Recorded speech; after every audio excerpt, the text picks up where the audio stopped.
Lucent की objective book है। इसमें हम देखेंगे प्राचीन भारत का इतिहास। हड़प्पा अथवा सिंधु सभ्यता जो कि 2500 ईसा पूर्व से 1750 ईसा पूर्व है। लेवल फर्स्ट है। हड़प्पा सभ्यता का सर्वाधिक मान्यता प्राप्त काल कौन सा है? 2500 ईसा पूर्व से 1750 ईसा पूर्व।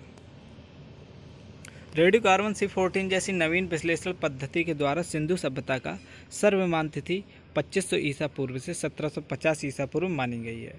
सिंधु सभ्यता की खोज राय बहादुर दयाराम साहनी ने की। सिंधु सभ्यता को प्रागैतिहासिक अथवा कांस्य युग में रखा जा सकता है। इस सभ्यता के मुख्य निवासी द्रविड़ एवं भूमध्य सागरी थे। नेक्स्ट क्वेश्चन है, सिंधु घाटी की सभ्यता निम्नलिखित में से किस सभ्यता के समकालीन नहीं थी? ग्रीक की सभ्यता के समकालीन नहीं थी। सिंधु घाटी की सभ्यता मिस्र, मेसोपोटामिया एवं क्रीट सभ्यता की समकालीन थी। क्षेत्रफल की दृष्टि से यह भाग मिस्र, मेसोपोटामिया एवं क्रीट की अपेक्षा कहीं अधिक विस्तृत था। समकालीन विश्व की कोई अन्य सभ्यता सिंधु सभ्यता से विस्तृत नहीं थी। इसके सभी स्थलों से प्राप्त तत्वों में न केवल समता है, वर्ण एक रूपता भी है। सुमेरिया मतलब मेसोपोटामिया में सैंधव जैसी सभ्यता के बर्तन, मोहरे तथा चूल्हे मिले हैं। मिस्र में मिले आभूषण और श्रृंगार प्रसाधन सैंधव आभूषणों तथा श्रृंगार प्रसाधनों जैसी ही है। क्रीट सभ्यता में प्राप्त चित्र भी सिंधु घाटी के चित्रों के समान ही हैं। इन प्रमाणों से स्पष्ट होता है कि सिंधु सभ्यता का सुमेरिया, मेसोपोटामिया, मिस्र अथवा क्रीट की सभ्यताओं से व्यापारिक संबंध था। नेक्स्ट क्वेश्चन है, सिंधु घाटी की सभ्यता कहाँ तक विस्तृत थी? पंजाब, राजस्थान, गुजरात, उत्तर प्रदेश, हरियाणा, सिंध और बलूचिस्तान तक। सिंधु सभ्यता का के सर्वाधिक पश्चिमी पुरास्थल दास्क नदी के किनारे स्थित सतुका गेडोर बलूचिस्तान में, जो कि पूर्व पुरास्थल हिंडन नदी के किनारे आलमगीरपुर जिला मेरठ उत्तर प्रदेश और उत्तर पुरास्थल चिनाव नदी के तट पर अखनूर के निकट मोंडा जो कि जम्मू कश्मीर में स्थित है, तथा दक्षिण में पुरास्थल गोदावरी नदी के तट पर टाइमाबाद जो कि अहमदनगर महाराष्ट्र में स्थित है। सिंधु सभ्यता या सैंधव सभ्यता नागरी सभ्यता थी। सैंधव सभ्यता से प्राप्त परिपक्व अथवा अवस्था वाले स्थलों में केवल 6 को ही बड़े नगरों की संज्ञा दी गई है। ये नगर हैं मोहनजोदड़ो, हड़प्पा, गढ़वारीवाला, धौलावीरा, राखीगढ़ी, कालीबंगा। स्वतंत्रता प्राप्ति के बाद हड़प्पा संस्कृति के सर्वाधिक स्थल गुजरात में खोजे गए हैं। लोथल एवं सुतकोदा सिंध सभ्यता का बंदरगाह था। जुते हुए खेत, नक्काशीदार ईंटों के प्रयोग का साक्ष्य कालीबंगा से प्राप्त हुआ है। नेक्स्ट क्वेश्चन है, सिंधु घाटी की सभ्यता में घोड़े के अवशेष कहाँ से मिले हैं? सुरकोटदा से। सुरकोटदा गुजरात के कच्छ जिले में स्थित एक महत्वपूर्ण हड़प्पा कालीन स्थल है। यहाँ से घोड़े के अवशेष प्राप्त हुए हैं, परंतु सामान्यतः हड़प्पा संस्कृति में घोड़े के अवशेष को स्वीकार नहीं किया जाता है।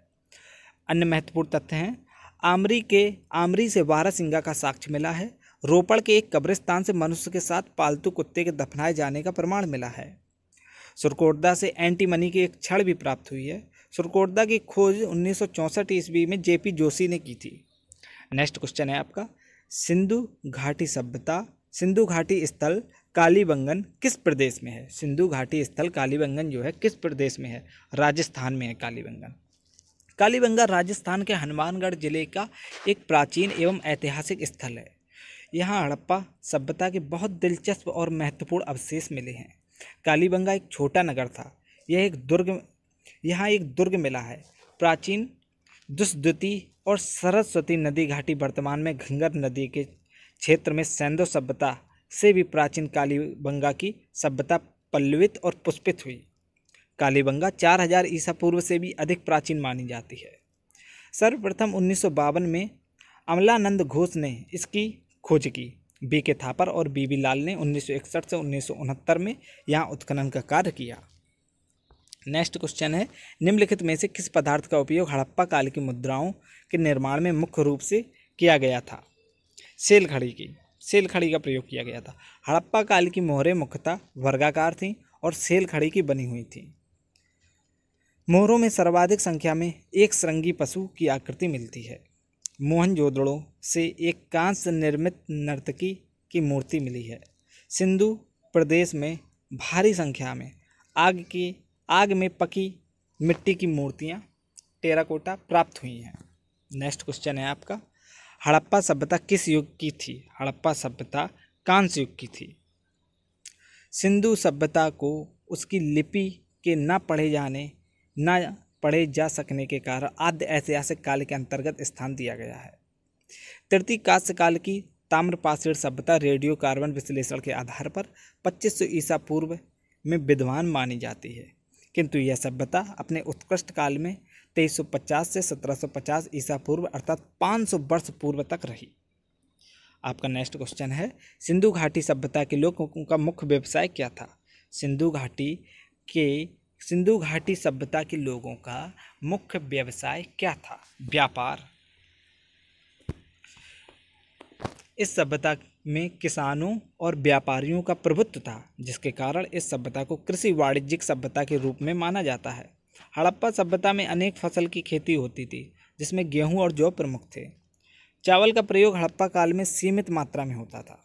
रंगपुर और लोथल में चावल के प्रमाण मिले हैं। हड़प्पावासी मेसोपोटामिया में व्यापार करते थे। चांदी का प्रयोग भारत में प्रथम बार हड़प्पावासी द्वारा किया गया। कपास की खेती सर्वप्रथम हड़प्पावासी द्वारा शुरू की गई थी। चेस शतरंज की शुरुआत हड़प्पावासी द्वारा शुरू की गई। कपास को यूनानी लोग सिंडन कहते थे। आपका नेक्स्ट क्वेश्चन है, हड़प्पा सभ्यता के निवासी थे। हड़प्पा सभ्यता के निवासी कैसे थे? शहरी थे। भारत का प्रथम नागरीकरण हड़प्पा सभ्यता द्वारा शुरू किया गया। भारत में द्वितीय शहरीकरण गंगाधारी में 6वीं शताब्दी ईसा पूर्व में हुआ। वैदिक सभ्यता ग्रामीण सभ्यता थी। यायावर खानाबदोश व्यवस्था मानव के प्रारंभिक काल को दर्शाता है। शहर होने के लिए प्रथम शर्त खेती में अतिरिक्त उपज का होना अनिवार्य है। शहर होने के लिए प्रथम शर्त खेती में अतिरिक्त उपज का होना अनिवार्य है। शहर उसे कहेंगे जहां 75% मानव जनसंख्या गैर कृषि कारण में संलग्न हो। हड़प्पा अर्थव्यवस्था कृषि अधिशेष, पशुपालन, उन्नत हस्तशिल्प तथा समृद्ध आंतरिक तथा वाद्य व्यापार पर आधारित थी। नेक्स्ट क्वेश्चन है, सिंधु सभ्यता के घर किससे बनाए जाते थे? सिंधु सभ्यता के घर ईंटों से बनाए जाते थे। सिंधु घाटी के घर मुख्यतः ईंट से बनाए जाते थे। लकड़ी का भी प्रयोग घर बनाने के लिए किया जाता था। ईंट धूप में सुखाया जाता, आग के द्वारा पकाया प्रयोग में लाया जाता था। ईंटों का अनुपात 4:2:1 था। ईंट का प्रयोग अनेक आकार का करते थे। अलंकृत ईंट का प्रयोग का प्रमाण कालीबंगन में मिला है। सिंधु घाटी की सभ्यता का सबसे पूर्व सीमा मेरठ में हिंडन नदी तट आलमगीरपुर था। आपके 10 प्रश्न कंप्लीट हुए।